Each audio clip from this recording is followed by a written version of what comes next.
Sagot naman po sa tanong na paano natin i-update or i-edit yung mga pangalan natin. For example, mali yung nakalagay na pangalan natin.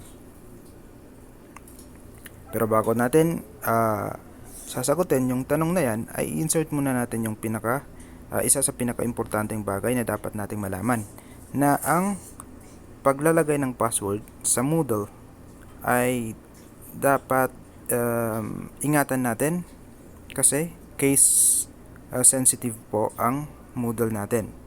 So kapag big letter po ang nasa password natin, hindi po natin pwedeng ang ilagay natin is small letter. Kung big letter po. Kung small letter naman, small letter po. Tulad ng password na lagi nating ginagamit dito.